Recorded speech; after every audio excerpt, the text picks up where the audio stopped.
dia a todos. Vou pedir que você possa abrir a sua Bíblia em um dos textos bíblicos que nós vamos ter a oportunidade de abrir e ler. Salmo de número 86 é o primeiro deles. Daqui até o fim do ano, eu vou estar ministrando a ceia do Senhor, com pregações sobre as raízes do cristianismo. Serão possivelmente abordagens temáticas, e a de hoje fala sobre perdão. E nós vamos estar indo a textos bíblicos justamente voltados para o perdão. O objetivo é de que nós estejamos diante da ceia com todas as maiores lembranças que a ceia nos traz, como a nossa irmã disse, a memória, trazer a memória. E eu gostaria que você pudesse nesse momento, ao celebrar, estar prestes a celebrar a ceia do Senhor, você pudesse trazer à sua memória todas essas grandiosas realidades que o Senhor nos deu em sua comunhão, em sua aliança. Eu vou estar lendo o Salmo de número 86 até o verso de número 5, e em seguida nós vamos estar fazendo um minuto de oração silenciosa pessoal. Então eu vou estar orando para começarmos a refletir juntos sobre este grande momento que o Senhor nos dá com Ele. Salmo de número 86, uma oração de Davi. Inclina, Senhor, os teus ouvidos e responde-me, pois estou aflito e necessitado. Preserva a minha alma, pois eu sou piedoso. Ó Deus meu, salva o teu servo que em ti confia. Compadece-te de mim, ó Senhor, pois a ti clamo todo o dia. Alegra a alma do teu servo, porque a ti, Senhor, elevo a minha alma. Pois tu, Senhor, és bom e perdoador, rico em misericórdia para com todos os que o invocam. Ore pessoalmente, em meditação pessoal.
Pai, certamente, ó Deus, o Senhor, pela sua misericórdia e bondade, nos trouxe aqui nesta manhã.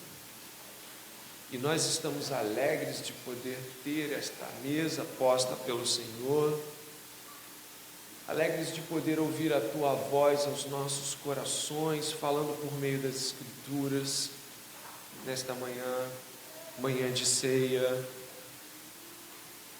que seja manhã de perdão, que adoremos ao Senhor em espírito e verdade, com um coração livre, um coração completamente limpo de nossas misérias. Que cada crente aqui, Senhor, esteja diante do Senhor com muita gratidão. Que ao ouvirmos as tuas palavras aqui nas Escrituras, nós venhamos a contemplar a grandeza deste momento. Obrigado, Senhor, por falar a todos nós já na leitura, agora fala na pregação, Senhor. Por favor, destranca os nossos corações nesta manhã, Não nos deixe, Pai, acomodados em nossos pecados. Em nome de Jesus, amém. Os irmãos puderam olhar o verso de número 5, eu acredito que devem ter visto na Bíblia de vocês também. Hoje nós vamos estar falando de perdão e eu escolhi 5 palavras em seu uso original na Bíblia para expressar o perdão de modo bem significativo. Eu gostaria que você pudesse estar aí olhando no verso de número 5, mas a primeira palavra que eu vou colocar aqui diante de vocês é a palavra que você encontra no verso 5, precisamente ali onde diz que Deus é perdoador. A palavra é salash. Essa palavra que você encontra em hebraico, ela tem um objetivo muito claro de expressão: aliviar uma carga. O pecado que o Senhor retirou de nós, a culpa pelo pecado, a expiação que Ele nos deu, é um alívio de um peso insuportável. Quando o Senhor morreu na cruz do Calvário para salvar cada um de nós, o Senhor buscava, entre outras expressões maravilhosas que o perdão tem, tirar-nos o peso insuportável do pecado. O pecado, o orgulho, a justiça própria e toda a culpa que nós carregamos por vivenciar a ação pecaminosa é um peso insuportável. Eu acredito que vocês já devem ter lido e meditado várias vezes, como eu, sobre o Salmo 32. O salmista no Salmo 32, ele está exultante pelo peso que lhe foi retirado dos seus ombros. O Salmo 32 diz assim: bem-aventurado aquele cuja transgressão é perdoada e cujo pecado é coberto. Bem-aventurado aquele a quem o Senhor não atribui iniquidade e cujo espírito não há engano. Esse verso aqui, muito importante. Enquanto calei os meus pecados, envelheceram os meus ossos pelos constantes gemidos todo dia, porque a tua mão pesava dia e noite sobre mim, e o meu vigor secou como no calor do verão. Confessei-te o meu pecado e a minha iniquidade não mais ocultei. Eu disse: confessarei ao Senhor as minhas transgressões. E aí essa palavra salash vai aparecer: e tu perdoaste a iniquidade do meu pecado, e tu retiraste o peso que havia sobre mim. Na ceia do Senhor, celebramos o alívio do desespero e do peso que o pecado causava sobre cada um de nós. E cada um de nós aqui hoje, que recebeu o perdão do Senhor, pode ter aquele alívio que você deve se lembrar de vários momentos onde você se apresentou diante de Deus e parecia que o mundo tinha sido tirado de seus ombros. Esse é o mesmo perdão que eu e você devemos dar às pessoas que estão ao nosso lado, às pessoas que estão adiante de nós em nossos trabalhos e convívios. Perdoar também é retirar um peso insuportável. Portanto, nesta manhã, nesta primeira reflexão sobre o perdão, o Senhor nos tirou um peso insuportável. O Senhor nos aliviou uma carga que não era possível de ser suportada. Aqueles que já viram ou leram o livro do Peregrino e leem a história de John Bunyan, vê como o peregrino carrega sobre suas costas um fardo insuportável. Talvez você hoje esteja tão distante daquele primeiro momento onde esse fardo foi retirado, mas a cada vez que o perdão é relembrado, confessado, cada vez que o perdão é entoado em nossos cânticos, devemos nos lembrar daquele peso terrível que o pecado nos causava. E isso faz parte das memórias da ceia do Senhor. Eu gostaria também de levar você até Gênesis capítulo de número 50. Vá meditando sobre as coisas que Deus está te dando. Alguns de nós podem vir a ouvir tais coisas, mas não buscar na mente aquele tempo onde essas coisas estavam tão terríveis sobre nós. O Senhor nos tirou esta carga. Em Gênesis capítulo 50, os irmãos já devem ter ouvido falar, eu tenho certeza, já leram ali a partir do verso de número 14, os irmãos já leram esta narrativa esplêndida que o Senhor nos dá sobre perdão. Gênesis 50, verso de número 14, você vai encontrar a história de José, já em seu término. Acompanhe-me, por favor. Verso 14: depois disso, ou seja, depois da morte de Jacó, José voltou para o Egito, ele e os seus irmãos e todos os que haviam acompanhado para sepultar o seu pai. Vendo os irmãos de José que seu pai já era morto, disseram: é possível que José tenha ódio de nós, certamente nos retribuirá todo o mal que lhe fizemos. Por isso mandaram dizer a José: o seu pai, antes de morrer, ordenou o seguinte: é isto que vocês dirão a José: perdoe, por favor, a transgressão dos seus irmãos e o pecado que cometeram, porque eles lhe fizeram mal. Agora pedimos que perdoe a transgressão dos servos do Deus de seu pai. Ao ouvir estas palavras, José chorou. Depois vieram também os seus irmãos, prostraram-se diante dele e disseram: eis-nos aqui, somos seus servos. Mas José respondeu: não tenham medo. Será que eu estou no lugar de Deus? Vocês, na verdade, planejaram o mal contra mim, porém Deus o tornou em bem, para fazer, como estão vendo agora, que se conserve a vida de muita gente. Portanto, não tenham medo, eu sustentarei vocês e os seus filhos. E assim José os consolou e lhes falou ao coração.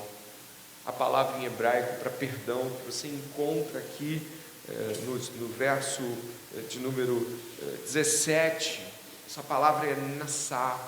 Ela significa levantar alguém que está prostrado pedindo misericórdia.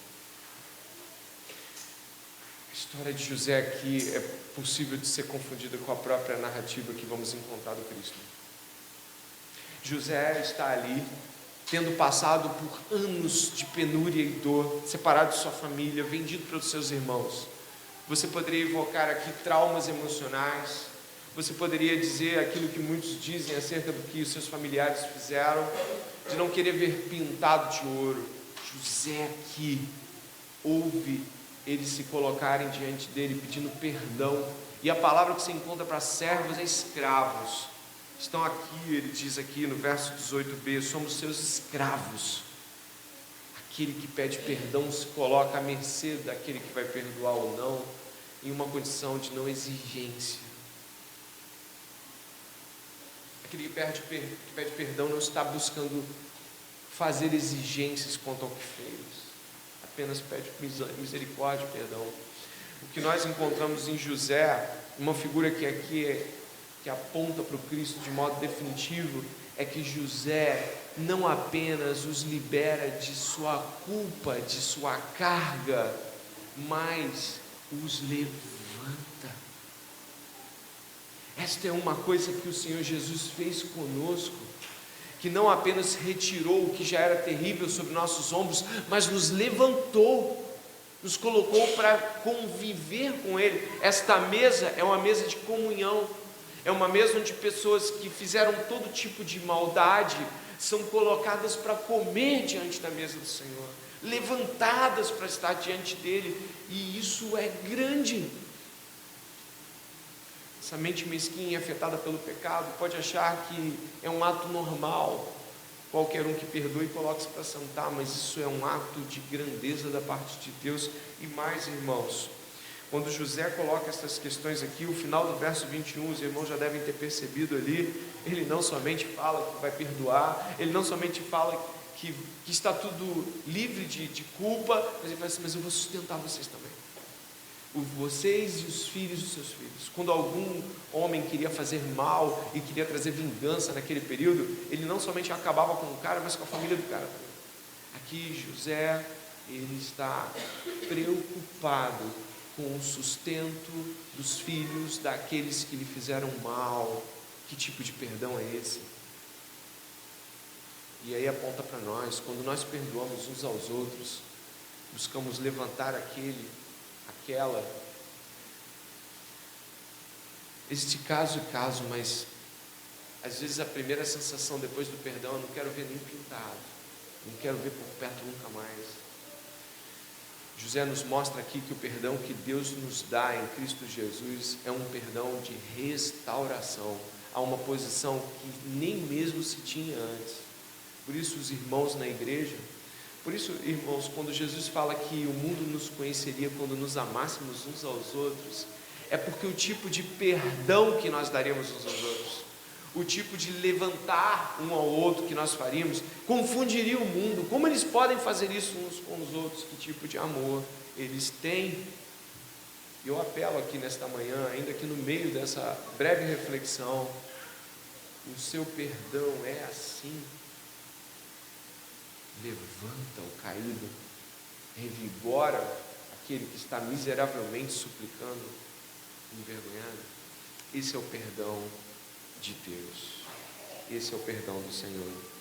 O pecado, ele é tão terrível, e o impacto que ele tem é tão terrível, que aquele que perdeu a noção do que devia fazer, pecou, ou deliberadamente agiu assim, ele está em uma posição muito vulnerável, onde você pode exercer sua justiça própria esmagadora, ou levantar e colocá-lo na posição que o Senhor certamente nos ensina a colocar. E mais um ponto no verso 21, olha sua Bíblia: portanto, não tenham medo. João fala que não devemos ter medo do julgamento.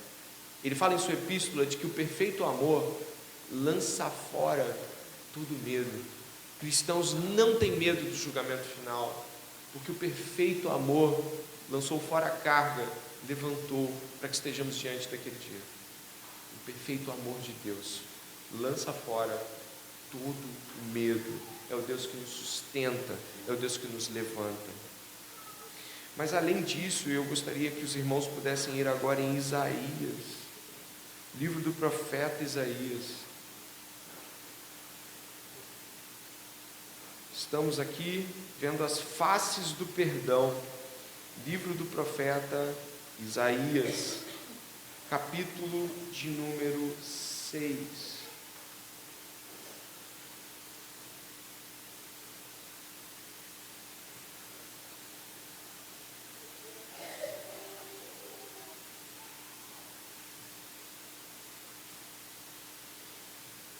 No livro do profeta Isaías tem uma visão de Deus. O Senhor se apresenta diante dele glorioso, perfeito, santo. Então, Isaías, como você conhece, tem um brado de ai de mim. Verso 5 diz assim, o profeta Isaías: então eu disse, ai de mim, estou perdido, porque sou homem de lábios impuros e habito no meio de um povo de lábios impuros, e os meus olhos viram o Rei, o Senhor dos exércitos. Aqui existe um traço no hebraico que explicita de que os meus olhos viram o Senhor, e a resposta dentro da conjuntura hebraica é que o Senhor me viu também. Ele me viu com lábios impuros. Não sou eu apenas que vi o Senhor me viu. Ele me viu, ele viu minha culpa, ele viu meu pecado, ele viu minha sujeira. A palavra que nós temos para esse terceiro ponto é kafar, que em hebraico é como espiar, mas tem uma expressão mais autenticamente como tirar do campo de visão a culpa de um réu. Tirar da lembrança, tirar da memória, extirpar, espiar a culpa, afastar a penalidade, afastar de visão e consideração aquilo. O serafim vem e com uma tenaz toca com a brasa nos lábios de Isaías, e o seu pecado é extirpado, espiado, afastado da visão de Deus. O pecado, diz no Velho Testamento, o Senhor, quando perdoa dos seus pecados, não me lembrarei mais. O que significa isso para nós? Que quando estamos nos apresentando diante de Deus e tendo consciência de que fomos perdoados do Senhor, o nosso pecado não é levado em consideração quando estamos falando com Ele. Ele não está olhando para nós dizendo: o que este pecador quer falar comigo? O que esta pecadora miserável vem falar mais uma vez depois de tudo que ela fez? Não, o pecado é afastado de consideração. Então Isaías pode falar com o Senhor. Repare que primeiro ele fala consigo mesmo: ai de mim. E depois que o pecado é retirado de sua boca, ele fala: estou aqui. Depois que o pecado é afastado de sua relação, ele é afastado da consideração, ele fala com Deus. Quando nós pecamos, por vezes, não poucas, não temos coragem de falar com Deus. Ficamos como eu vou falar com Deus depois do que eu fiz? Como que eu vou falar com Deus depois do que eu cometi? Mas o pecado é expiado, é afastado de consideração quando estamos falando com Deus. Ele nos perdoou na cruz do Calvário. Jesus não continua indo para a cruz a cada perdão que você pede. Os pecados foram perdoados na cruz do Calvário. E nos apropriamos do perdão cada vez que nós cometemos os nossos atos. Vamos ao Senhor: Senhor, me perdoe, o pecado já foi impetrado, o perdão já foi impetrado, o pecado já foi tirado de vista. Se nós estivéssemos hoje aqui tendo que nos relacionar com Deus por ter pedido perdão de todas as coisas, não teríamos relacionamento com Deus, porque nem sequer lembramos de todas as nossas misérias, nem sequer lembramos de tudo que cometemos. De que modo isso horizontalmente nos toca? Quando perdoamos as pessoas, não levamos em consideração o que elas fizeram para continuar a nos relacionar com elas. Alguns de nós se relacionam lembrando dos pecados da pessoa na hora da conversa, coisas que já diziam ter sido apagadas, canceladas, deixadas para longe, lançadas fora, mas o que a gente faz é trazer de novo: mas você fez isso, lembra? Mas você não tinha perdoado. Porque o perdão de Deus lança fora de consideração, ele não apaga da memória, ele tira da consideração e da vista. Estamos diante de uma mesa onde o Senhor não está dizendo assim: não toque se você não for puro o suficiente. Não, é uma mesa que diz: dos teus pecados não me lembrarei mais. É a mesa do perdão. Que perdão maravilhoso. Talvez você não tenha tido a semana que você ache que seja digno para estar tomando a ceia. Talvez você não tenha tido o sábado que você acredite ter sido o sábado que traria maiores considerações sobre o que estaria fazendo na manhã seguinte. Mas isso não está posto diante desta mesa, porque seu e o meu pecado foram tirados de vista. É a mesa do perdão. Cobrir, espiar, lançar para longe. Mas não somente isso, eu gostaria que você pudesse ir na penúltima oportunidade com a Escritura nesta reflexão sobre o perdão, na segunda epístola aos Coríntios.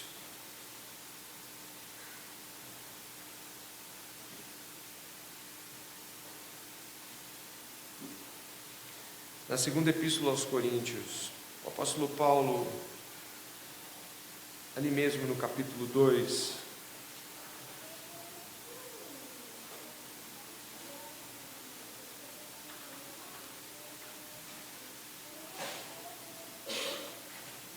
no verso de número 10, o apóstolo Paulo dá uma ordem, uma orientação direta à igreja.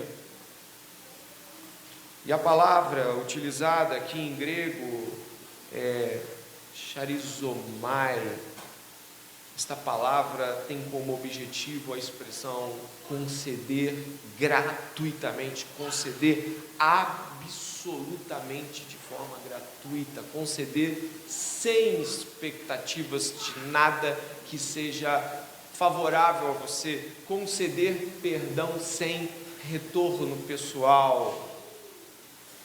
O apóstolo Paulo está dizendo aqui que eles devem perdoar o homem que tinha feito muito mal à igreja. Talvez seja aquele homem da primeira epístola de Coríntios, não sabemos. Mas aqui o apóstolo Paulo orienta o seguinte, verso 10 do capítulo 2: a quem vocês perdoam alguma coisa, eu também perdoo, pois o que perdoei, se é que perdoei alguma coisa, e o que fiz por causa de vocês na presença de Cristo, para que Satanás não alcance vantagem sobre nós, pois não ignoramos quais são as intenções dele.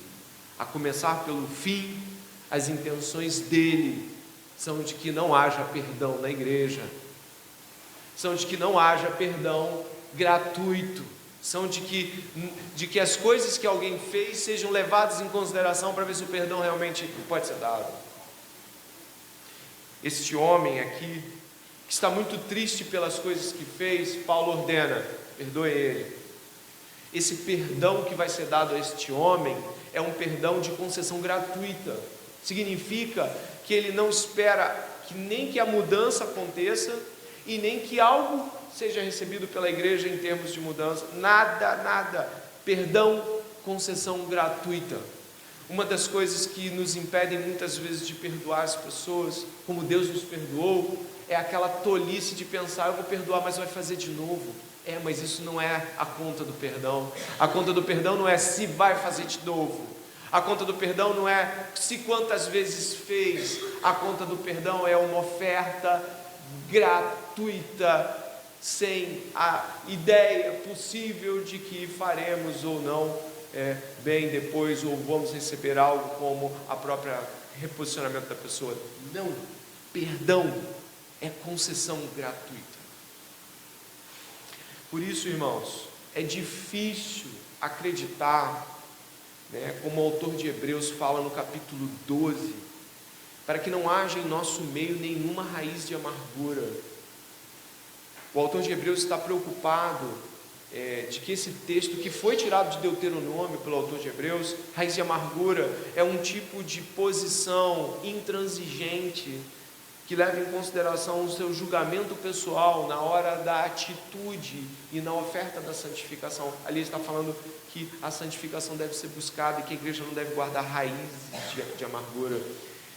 Eu peço aos irmãos aqui, nesta penúltima consideração, quando estivermos diante do perdão a ser ofertado, lembremos-nos que o Senhor o ofertou sem requisitar nada, sem exigir nenhuma mudança. O Senhor muda-nos, transforma-nos, mas isso não está na conta do perdão. Isso está na atitude de santificação, no ato de como o Senhor nos disciplina, mas não na atitude do perdão. O perdão é de graça.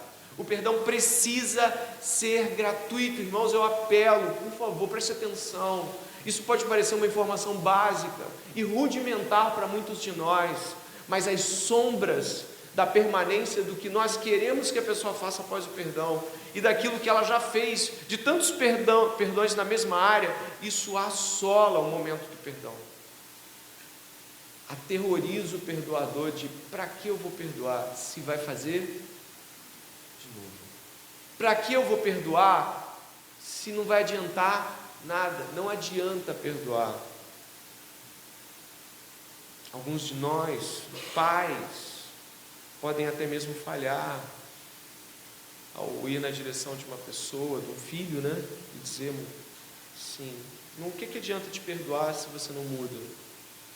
Como se o perdão e a mudança estivessem no mesmo lugar. Você já falou isso? Eu já. Vou te perdoar para quê se você não vai mudar? Mas isso não é sobre o perdão. O perdão é sobre alívio de uma carga. O perdão é sobre tirar de vista a culpa. O perdão é sobre afastar da consideração aquilo que foi feito. Se depois você vai orientar o seu filho, amém, que bom, você vai orientar, mas não deixe que o perdão se torne uma troca, nem dentro do seu coração e nem nas suas palavras. O Senhor não fez assim conosco. E por último, a palavra é aphiemi, que em grego significa remissão, perdão de pecados. O texto bíblico está em Lucas e você pode dar um pequeno passo atrás para encontrar Lucas capítulo 24.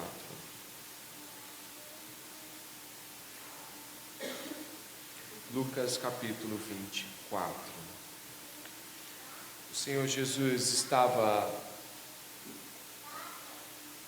indo intencionalmente em algumas pessoas e desta vez ele escolheu ir em 2 discípulos no caminho de Emaús. Tristes, abalados com tudo o que tinha acontecido, o Senhor começa a lhes expor a Escritura, como o Senhor está fazendo esta manhã conosco, nos expondo as Escrituras, desde os profetas, passando pela lei, passando pelos profetas, até chegar no Cristo. Você pode reparar que nós estamos fazendo a trajetória, a lei, os profetas, os escritos, e agora estamos diante do Cristo. E olha o que o Cristo, o Senhor Jesus nos diz ali no verso 44 de Lucas 24.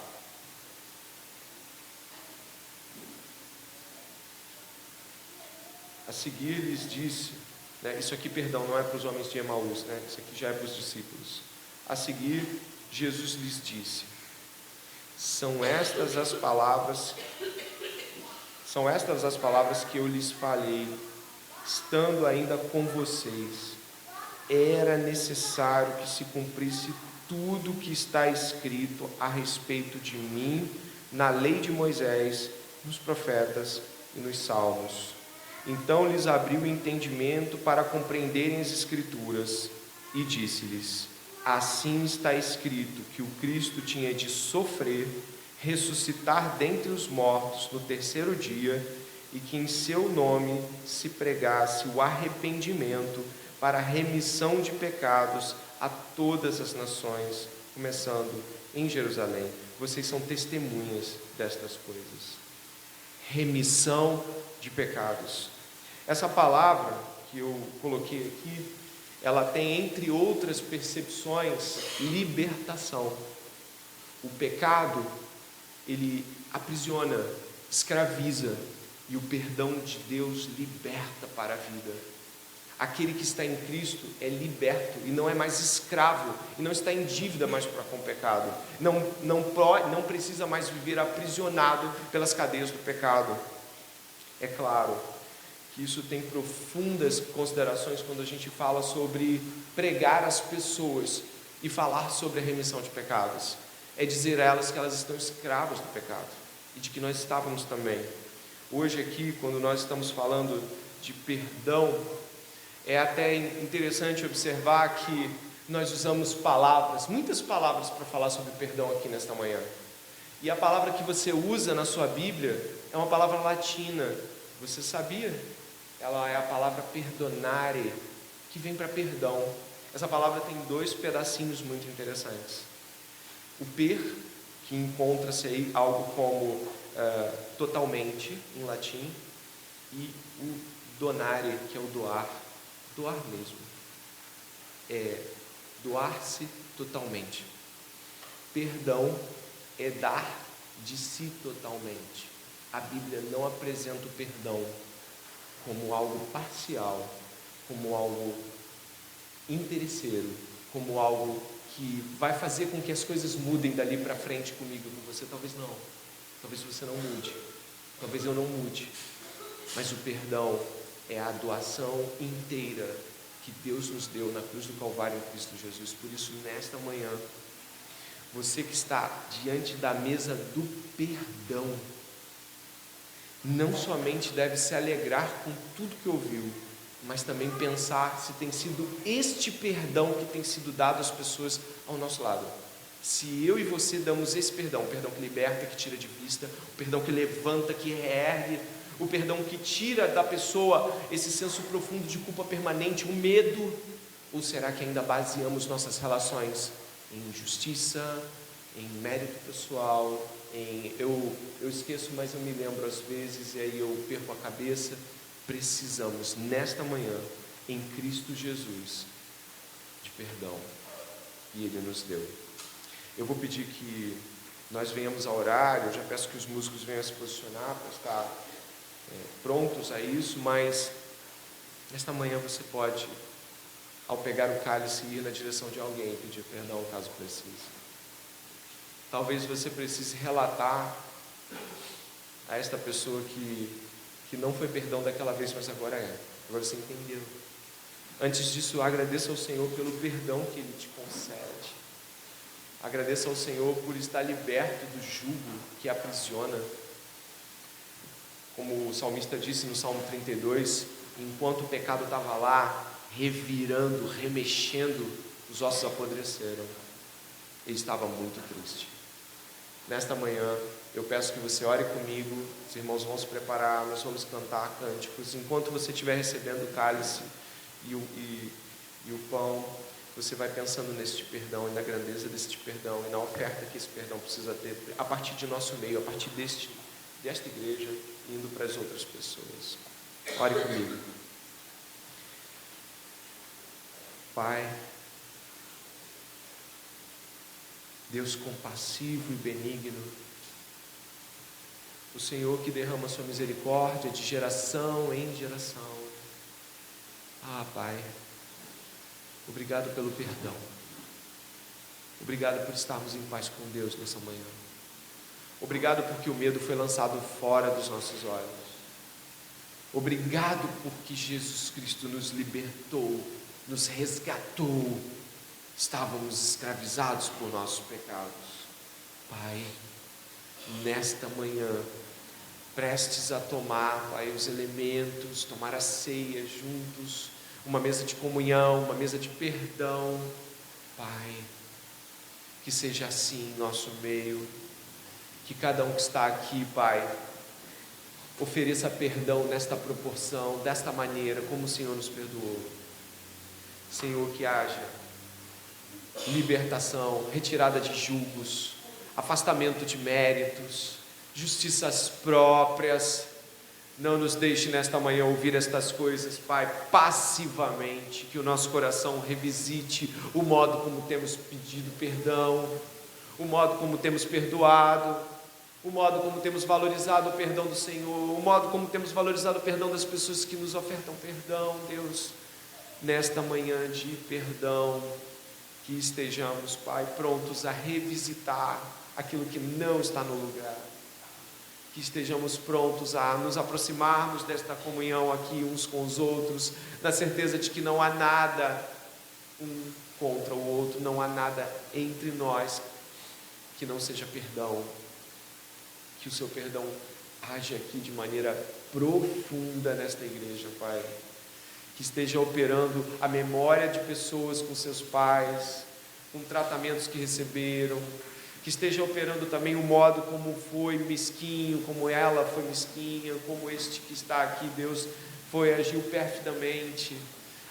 Senhor, que haja perdão nesta manhã, que seja liberado no nosso coração esta profunda alegria de ser perdoado por Deus sem nenhuma dignidade, nenhum mérito. Senhor, que haja louvor nos lábios, que haja louvor pelo perdão de Deus, que haja louvor pela graça misericordiosa, que nesta manhã ninguém se esqueça de onde Deus tirou, Pai.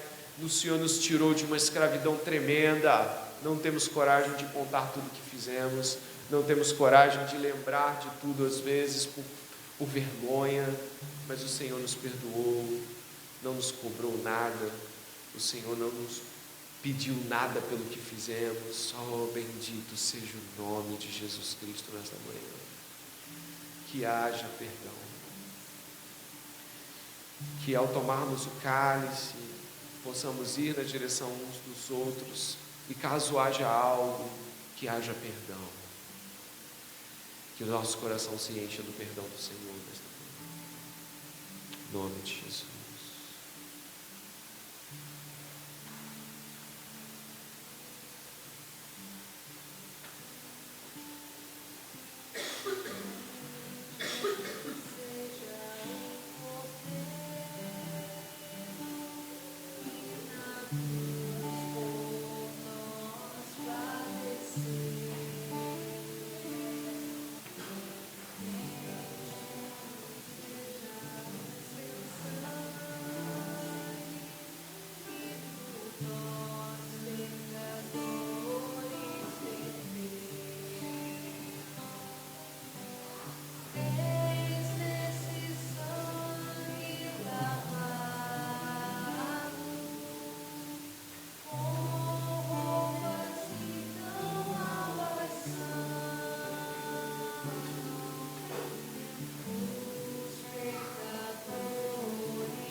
Louvado seja o nome do Senhor nessa noite.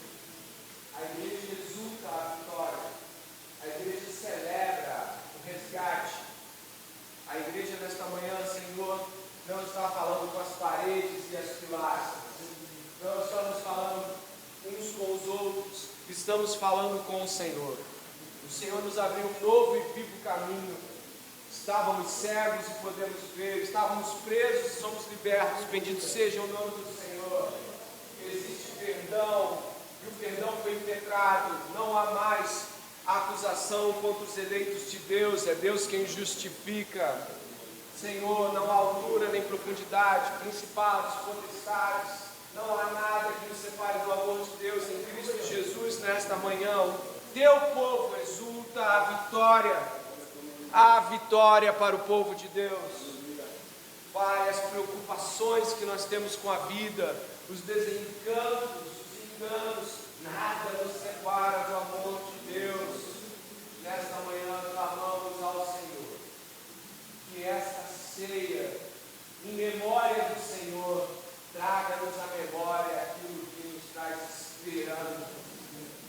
Pai, o teu povo está aqui. O povo que Jesus comprou com seu sangue, o povo do Senhor, Pai.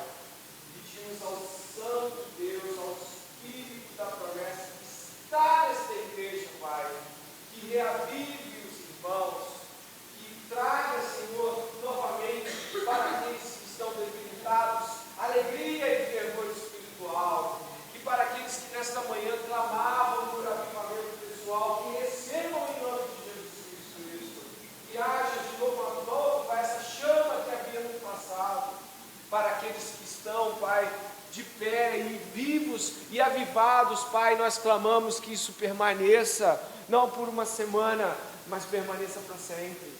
Senhor, tira de nós as falsas esperanças do coração, as expectativas de um mundo que não existe, porque este mundo está entesourado por fogo, Pai.